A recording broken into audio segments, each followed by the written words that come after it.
Uh, I thought we played well Saturday. I liked our team focus.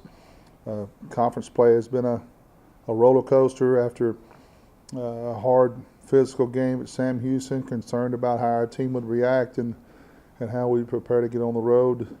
We went out to Abilene and won a hard-fought game at a time where we desperately needed a win. Came home against Southeastern, played hard. It was a tough loss, a physical game. Going into last week, we were beat up physically and a little bit emotionally. Challenged the team to handle it right. I thought we did. It looked to me like we had a gear early in the game that they didn't have, they couldn't match. We really came out and played well early and took control of the ball game. It's been a kind of a roller coaster, but I like the way our team has bounced back. They've showed some resiliency, and we're in a good frame of mind going into the open week. There's a lot of football left. A lot of things are still there, and the two conference road wins that we've gotten has put us in a position to at least have some things on the table that we can still play for. So very proud of how our team has fought. A lot of football left.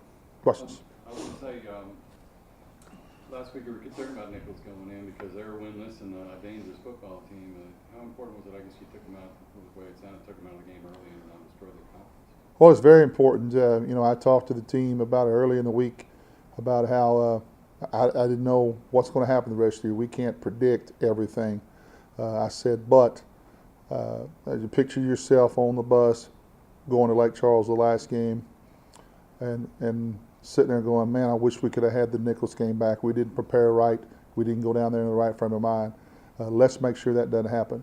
I don't know what's going to happen, what could be on the table going to McNeese, but by taking care of business this week, at least we get to live for another week. It puts some things back on the table. So if we'll just take it one game at a time, sitting 5-3 and 2-2 in the next 2 weeks. Obviously, everyone else is going to play this week, and then the week of the homecoming game. After that game, that's 2 more conference weekends, and things will begin to become a lot clearer. But I'm repeating myself, but there's a lot still out there for us if we can just continue to improve and work as a team. What are some of the things that you're playing for? Well, first of all, for a winning season right now, we've matched our win total, which is okay right now, but finishing 5-7 would not be a good way to end the season. So we've put ourselves in position to do some things, but I think minimum we want to have a winning season. That's something we haven't had around here in quite some time. And plus, there's some things there for us, and there's a lot of good things there for us if we win out. But in order to win out, you got to win the first one. So we just got to take them one at a time. But there's some things there for us. Coach, talk a little bit about what's the preparation? Is the routine going to be a little bit more relaxed this week? Is this the bye week for you guys? What's the kind of the game plan you have for the week for your team? Well, I think what we want to do this week is work fundamentals, really try to refresh our minds and our bodies. We are going to go out on the field and work on HBU this week, but it'll be at a little bit of a slower pace because you can spread it out over a lot more practices than you could when you're preparing for 1 week. But we would like to, by the end of the week, have everything in for HBU, really show it to them well, give them a couple of days off this weekend and come back Sunday and put in a regular week. So what we want to do this week, get our bodies healthy, get our minds on HBU and really introduce it to them over and over and over, and then come back with a very good week next week. How important is it for the team? I mean, obviously Houston Baptist is struggling with their record and very comparable to Nicholls. How do you keep your team, obviously the mindset must be that you can't take this team for granted at all, and you have an extra week to prepare as well. Is that an advantage for you to be able to have that extra week to kind of drill into the team? Hey, we have so much still to play for. We can't take this team for granted either. I think if we had it right, we could. We got a chance, with 8 conference games, having the open day right in the middle after playing 4 with 4 left, it could come at a good time. We should be able to really get healthy, and we're in pretty good shape going into it. But to be 2-2, a win over HBUA puts us back with more wins and losses in conference play. It's a conference win and it's a homecoming win, and those are all big things. Those are all things that we need to know about and be focused on and work hard for. And I'll say this for this team, knock on wood. Every time I've been concerned about them, they've handled things right.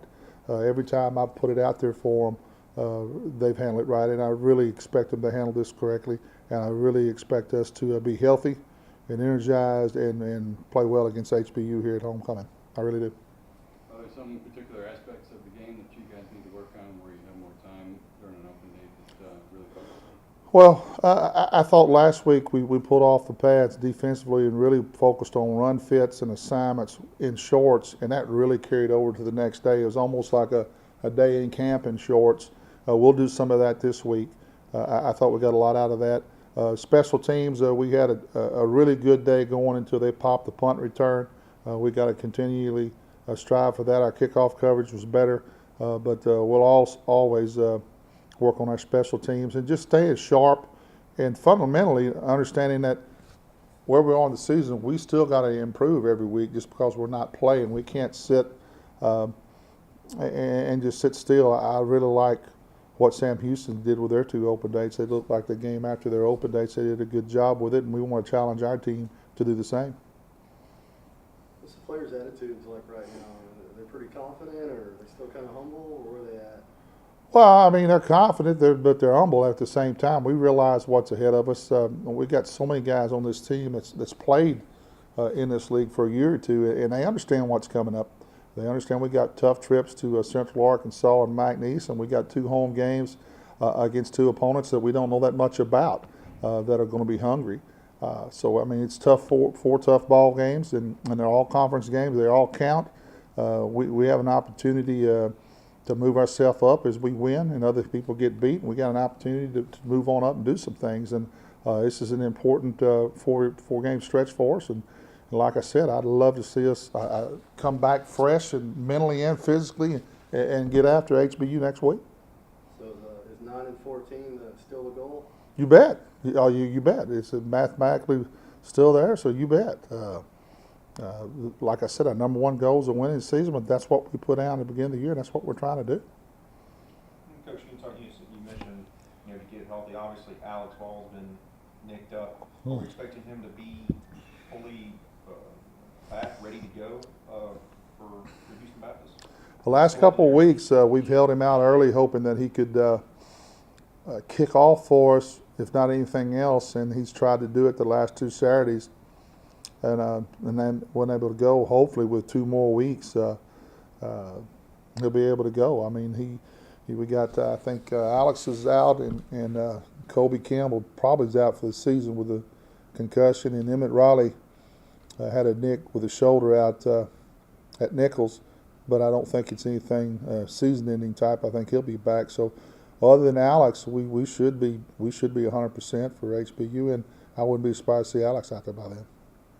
How important, last week we had 2 100-yard rushers in the same game for the first time since 1967. Power run game obviously was a big part of victory last weekend. When you guys are able to run the ball very efficiently, you guys win. When you don't, you fall short. So how important with the 4-game stretch coming down is going to be able to establish the run early and run the ball effectively? How important is that for you guys' game plan to get to those 9 wins that you want? Well, I think anybody who's going into a game would like to run and pass close to 50-50 and have a defense where they can't just focus on one aspect of the game. I think Southeastern did make us one-dimensional, and that's something we've got to try to avoid. 2 things that will help that happen. We got to run the ball more effectively early in ball games, and we got to stay close to where we don't feel like we're behind where we have to throw, because that really puts you at a disadvantage in this league. Everybody in this league has good defensive players and good people up front, and when you let them become one-dimensional where they can just tee off and they know you're going to throw the ball, it makes it tough late in games. So that's what we got to guard against. Turnovers this last weekend, obviously you're not happy about. How concerned are you moving forward with having multiple, losing the turnover battle? I'll take the hickey for one of those. We shouldn't have. We put Rex in a tough situation there. We shouldn't have thrown the ball into that at that time. The first interception that Caleb had, I think their cornerback just made a heck of a play on the ball. when he threw the ball up, first of all, I thought we was going to get pass interference, but I thought we were going to come down with it. So the turnovers we had in that game do not concern me as much as maybe some others. I mean, we didn't have any fumbles, I don't think, did we? No. And we held on the ball, those kind of things. And like I said, that turnover was not that big a deal, in the grand scheme of things, because we kind of shouldn't put him in that situation. Any other questions? If not, I do have one. Obviously, the wins are the most important thing, but a comment on Caleb. Great career. He knocked out 3 other career records on Saturday. Very strange that all 3 of those records were attainable in one game. It's kind of strange to have that happen, but it shows you where we are. And Caleb, if you had to point to anybody over the course of the time we brought our program back that kind of represented us, Caleb's been here all 5 years, and it's came from a redshirt freshman to a 3rd or 4th team quarterback, to getting on the field and finishing up a game with a broke leg, to battling his way for the starting job and then taking it over and just getting better and better. And he's worked his way through it. Already has his bachelor's, 3/4 of the way through on his master's, and just the kind of guy you like to see break records like that, because he deserves it, because he's just worked his way through it. He's worked so hard to get there. Very proud of him. Been happy for him. What were the 3 records, Coach?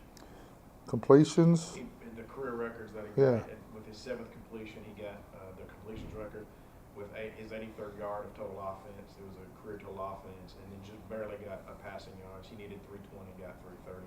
There you go. Yeah, so. And you know what's strange about that? We knew a week or 2 ago that before the season's over with, if he stayed in there and stayed healthy, he'd break them. But we had no idea during the game that I had no idea in the game that we hadn't had 2 rushers since 60 some odd. I mean, those kind of things just happen. But it was kind of strange to have 3 records fall in one game. I didn't know that was going to happen. Another record that we almost got and did, the largest margin of victory against a conference team, No. also happened in 1967 too. Missed that, I think, by just 7 No, you points. got it. You have 42. Oh yeah, that's right. That's right. That's it. Yeah, that's Yeah, right. the last- that last touchdown. Yeah. Got So you, that, but that got happened. you the largest margin of victory in conference Yeah. play. Yeah, since And the those same points season. scored in the conference game. That and a quarter gets you some more coffee. I mean, it's. I'm glad we won the game. I'm glad we played well, but we got to move on. Now, do you see that potential in Caleb as a freshman? I really didn't. Expectations? I really didn't. I thought, boy, Caleb has put on about 20, 25 pounds of good weight since he got here. He throws a much better ball than when he got here. He's just developed physically to go with it. I thought he'd be a good quarterback, but I didn't think he'd be a conference top of the conference type quarterback. I really didn't.